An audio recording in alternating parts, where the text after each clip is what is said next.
नमस्कार, the voice news से मैं किंजल कौर, जहां हम बताते हैं आपके आसपास की जुड़ी घटनाओं के बारे में, जिसका सीधा है जनता से सरोकार। एक नजर आज की सुर्खियों पर।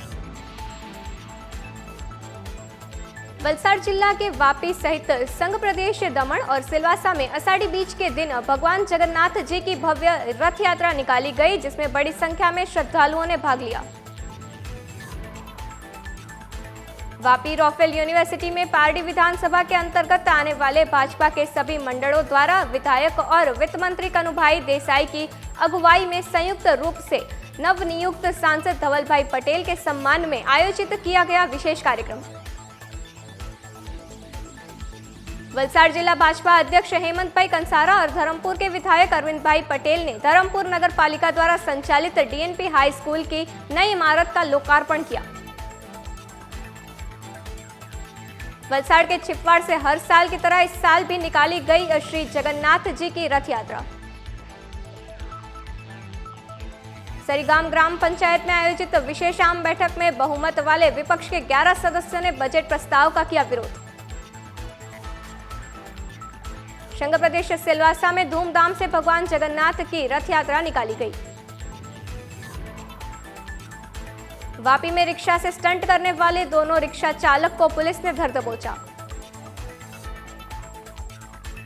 श्री जगन्नाथ रथ यात्रा समिति दमन द्वारा निकाली गई जगन्नाथ जी की नगर यात्रा। मॉनसून के दौरान जमीन गीली होने के कारण कई स्थानों पर करंट लगने से जानवर सहित लोगों की मौत की घटनाएं सामने आई। अब समाचार विस्तार से।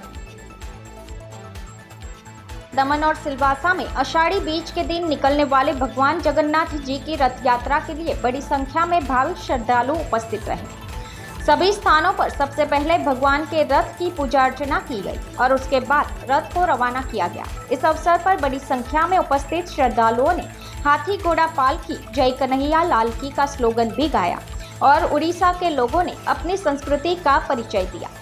भगवान जगन्नाथ बलराम और सुभद्रा से जुड़े हिंदू त्योहार को कहा जाता है। रथ यात्रा हर दिन भक्तों को भगवान के दर्शन के लिए मंदिर जाना पड़ता है, लेकिन आषाढ़ी बीज की रथ यात्रा के दिन भगवान स्वयं चलकर अपने भक्तों के पास जाते हैं और भक्त भगवान के रथ को खींचकर अपने आप को पुण्य कार्य का भागीदार बनाते हैं। परंपरा के अनुसार वलसाड़ जिले के वापी और सिलवासा दमन में भगवान जगन्नाथ रथ यात्रा निकाली गई। भगवान जगन्नाथ जी सहित भाई बालभद्र, बहन सुभद्रा की भव्य रथ यात्रा की रवानगी के लिए बड़ी संख्या में श्रद्धालु मौजूद थे। श्रद्धालुओं ने पारंपरिक बाजे यंत्रों की धुन पर जय जगन्नाथ के जयकारे से माहौल को भक्तिमय बना दिया था।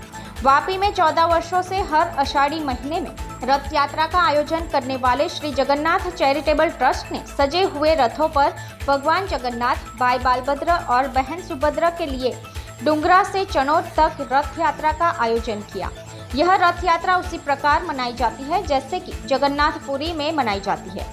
परंपरा के अनुसार भगवान रथ पर सवार होकर मासी मां मंदिर में जाते हैं, जहां यह 7 दिनों तक रहेंगे, जिसके बाद 7वें दिन फिर बहुड़ा यात्रा निकाली जाएगी और भगवान को वापस मुख्य जगन्नाथ जी मंदिर में लाकर स्थापित किया जाएगा।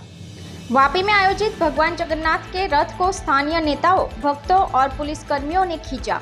रथ यात्रा में बड़ी संख्या में भावी श्रद्धालु शामिल हुए थे, इसलिए कोई अप्रिय घटना न हो, इसके लिए पुलिस विभाग ने पूरे यात्रा मार्ग पर भारी पुलिस बल की व्यवस्था की थी। इसी तरह भगवान जगन्नाथ अपनी बहन सुभद्रा और भाई बालभद्र के साथ संघ प्रदेश दादरा नगर हवेली के सिलवासा की यात्रा पर गए थे। रथ यात्रा का शुभारंभ उपस्थित अतिथियों द्वारा पूजन एवं आरती कर किया गया।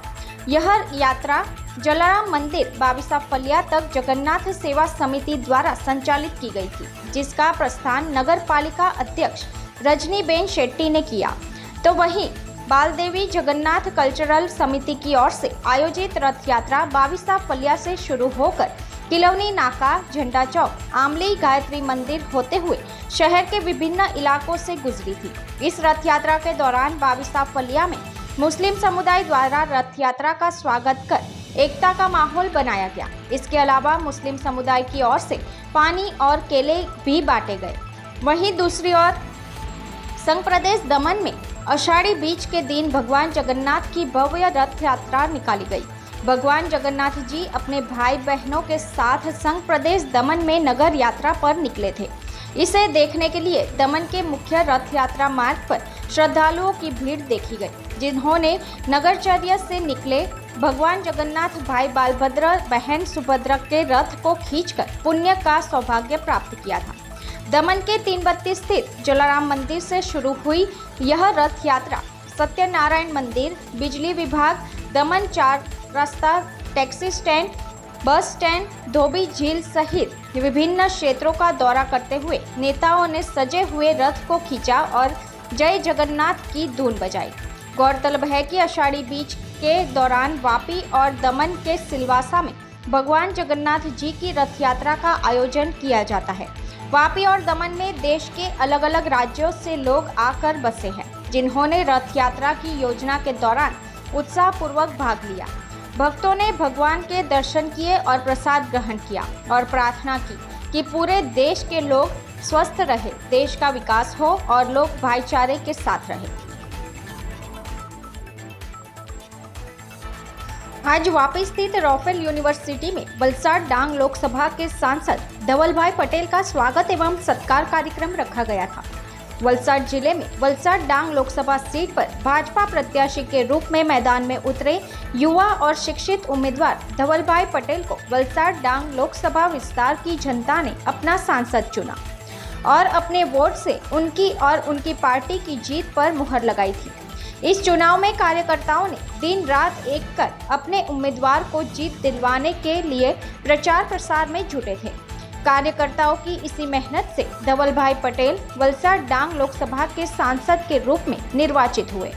उसी खुशी को व्यक्त करने और अपने सांसद का सम्मान और सत्कार करने के लिए आज वापी की रॉफेल यूनिवर्सिटी के हॉल में पारडी विधानसभा के विधायक और गुजरात सरकार के वित्त मंत्री कनुभाई देसाई की अध्यक्षता में पारडी विधानसभा के अंतर्गत आने वाले भाजपा के विविध मोर्चाओं के पदाधिकारियों और कार्यकर्ताओं द्वारा सांसद धवलभाई पटेल का स्वागत और सत्कार किया गया। Bureau report, the voice news. Bureau report, the voice news. Valsad जिला भाजपा अध्यक्ष हेमंत भाई कंसारा और धर्मपुर के लोकप्रिय विधायक अरविंद भाई पटेल ने धर्मपुर नगर पालिका द्वारा संचालित DNP हाई स्कूल की नई इमारत का उद्घाटन किया।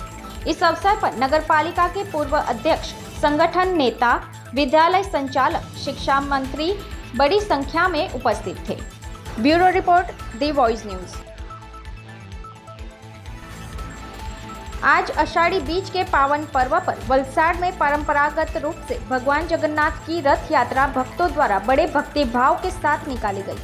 हर साल की तरह इस साल भी वलसाड के छिपवाड़ से भगवान जगन्नाथ की रथ यात्रा निकाली गई, जिसमें वलसाड सहित आसपास के भक्तों ने बढ़ चढ़कर हिस्सा लिया था। यात्रा के दौरान लगे जय जगन्नाथ के जयकारे से वलसाड का माहौल भक्तिमय बन गया था। यह रथ यात्रा वलसाड के विविध विस्तारों से होते हुए वापस छिपवाड़ में आकर संपन्न की गई। द वॉइस न्यूज के लिए वलसाड से ओलिवर ठक्कर की report. Bureau report, the voice news. Sarigam ग्राम पंचायत में आयोजित विशेष आम बैठक में विपक्ष के बहुमत वाले 11 सदस्यों ने बजट अनुमोदन के अनुसमर्थन को खारिज कर दिया।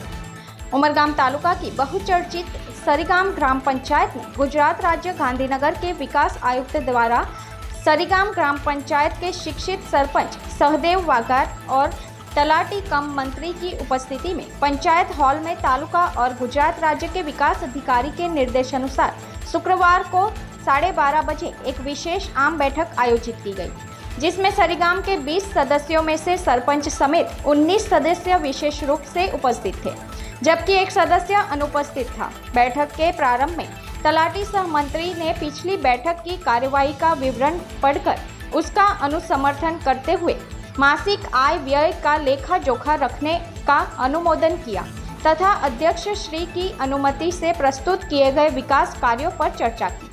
बैठक हिंसक हो सकती है, इसे ध्यान में रखते हुए भिलाड़ पुलिस विशेष तौर पर मौजूद रही।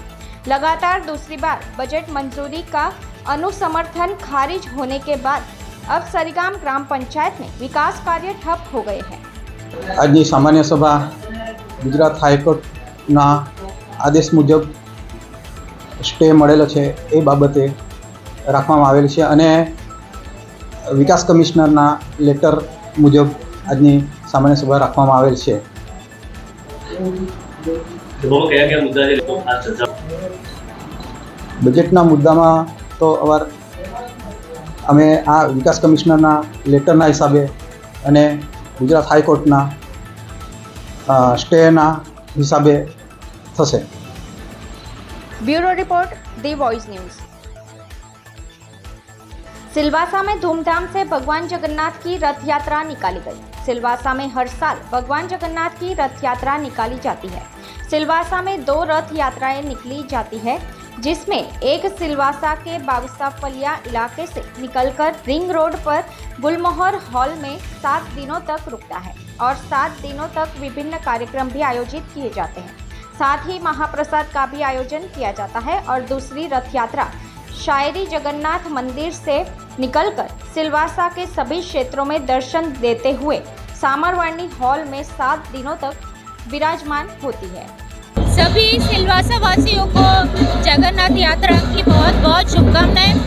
और किलोनी नाका 22 फलिया में काफ़ी सालों से यहाँ पे जगन्नाथ रथ यात्रा का आयोजन किया जाता है. इस बार एक दुख की बात यह है कि अशोक भाई जो हर साल राजा का रूप धारण करते हैं, आज वो नहीं है हमारे बीच में, लेकिन उनके बेटे ने ये जिम्मेदारी ली है और सभी लोग जगन्नाथ यात्रा का बहुत बहुत लाभ ले रहे हैं. और हम भी जगन्नाथ प्रभु से आशीर्वाद मांगते हैं कि हमारे प्रदेश में सुख समृद्धि बनी रहे. धन्यवाद. दी वॉइस न्यूज के लिए सिलवासा से कृणाल मिराई की रिपोर्ट. वापी में रिक्शा से स्टंट करने वाले दोनों रिक्शा चालक को पुलिस ने अपने हिरासत में लिया है.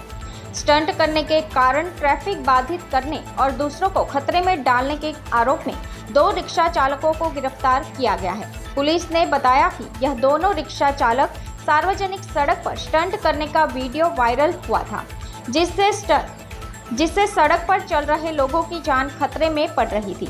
पुलिस ने अलग अलग इलाकों में रिक्शा चालक स्टंट करने वालों को पकड़ने के लिए विशेष अभियान चलाया था. इस अभियान में 2 रिक्शा चालकों को पकड़ा गया है और उनके खिलाफ कड़ी कार्रवाई की गई है. इस मामले में रिक्शा चालकों को चेतावनी दी गई है कि वे दोबारा ऐसी हरकत न करें, अन्यथा कड़ी कार्रवाई की जाएगी. लोगों की सुरक्षा के लिए ट्रैफिक नियमों का पालन करने का आदेश भी दिया गया है. ब्यूरो रिपोर्ट दी वॉइस न्यूज. श्री जगन्नाथ रथ यात्रा समिति दमन द्वारा निकाली गई जगन्नाथ जी की नगर यात्रा. नानी दमन के 332 श्री जलाराम बापा मंदिर से निकाली गई भगवान जगन्नाथ जी की रथ यात्रा प्रदेश के अनेक विस्तारों से गुजरी थी, जहां कथीरिया में भगवान जगन्नाथ जी का मामेरू रखा गया था, जिसमें नवीन पटेल और उनके परिवार द्वारा भगवान जगन्नाथ जी की आरती पूजा कर विभिन्न पकवानों का भोग लगाया गया. डीजे ढोल नगाड़े के साथ हजारों की संख्या में भगवान जगन्नाथ के भक्तों ने प्रभु के रथ के दोनों बाजू बांधी रस्सियों के सहारे रथ को खींचकर वापस 332 जलाराम मंदिर पर लाया था, जहां रथ यात्रा को विराम दिया गया. जहां श्री जगन्नाथ रथ यात्रा समिति दमन द्वारा महाप्रसाद का भी आयोजन किया गया था, जिसमें भक्तों ने बड़ी संख्या में उपस्थित रहकर लाभ उठाया. दी वॉइस न्यूज के लिए दमन से बंटी दमनिया की रिपोर्ट. बारिश के मौसम के दौरान जमीन गीली होने के कारण कई स्थानों पर जानवरों समेत लोगों को करंट लगने और जानहानि की घटनाएं सामने आती रहती है. दमन के नारायण पार्क इलाके में शालीमार बिल्डिंग के सामने भूमिगत बिजली केबल से करंट लगने के कारण एक गाय की दर्दनाक मौत हो गई. पूरी घटना में टोरेंट पावर की घोर लापरवाही उजागर हुई है. आपको बता दें कि 2 महीने पहले गटर लाइन के लिए खुदाई कर सड़क पर मिट्टी बिछा दी गई थी, लेकिन सड़क के नीचे सीवरेज लाइन के साथ ही बिजली का केबल भी गुजरता है, जो खुदाई के दौरान जेसीबी से किसी जगह टूट गया था, जिससे करंट गीले रोड पर फैल गया, जिसे चेक नहीं किया गया, जिसके कारण सड़क पर घूम रही एक गाय करंट की चपेट में आ गई और उसकी मौत हो गई.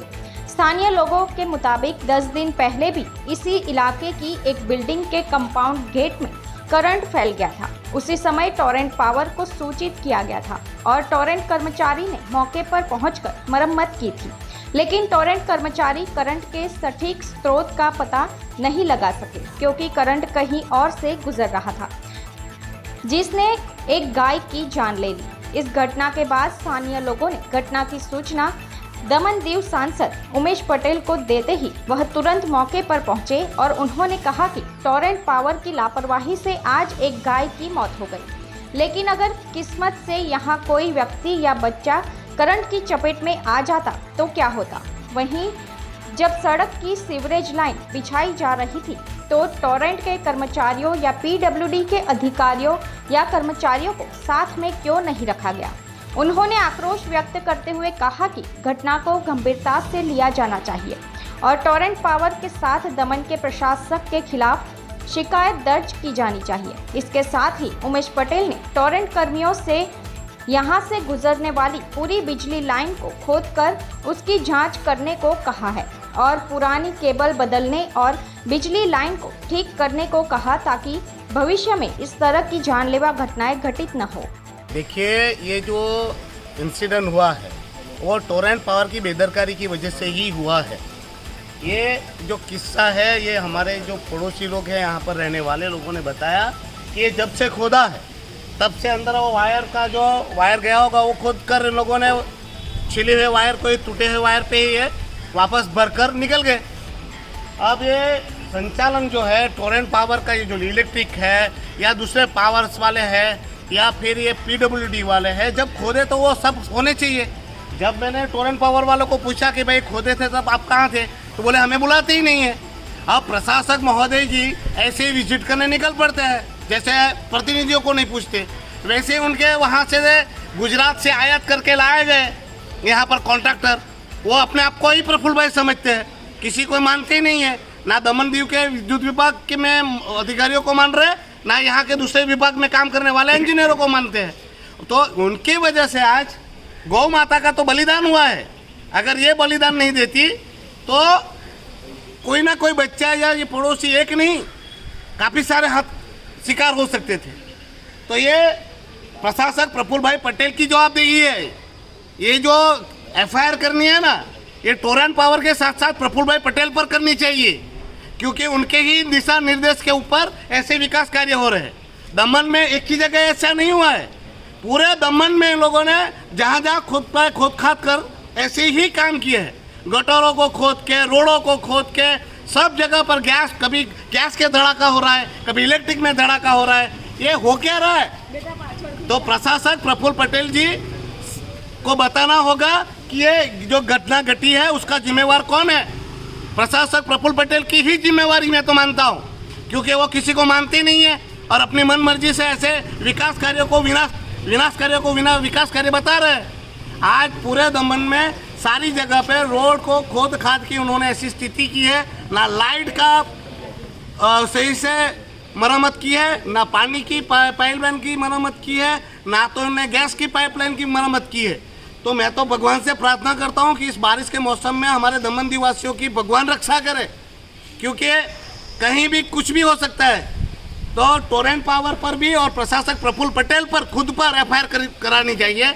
मैं गौ रक्षा मंच से विनती करूँगा कि इस बाबत पर कि एक लेटर मुझे भी दे, ताकि मैं भी पुलिस वालों को भी बोलूँ कि प्रशासक प्रफुल्ल पटेल पर भी एफआईआर करे, ताकि ये प्रशासन सीधा होगा तो ही ये विनाश कार्य रुकेंगे और अगली घटना नहीं घटेगी।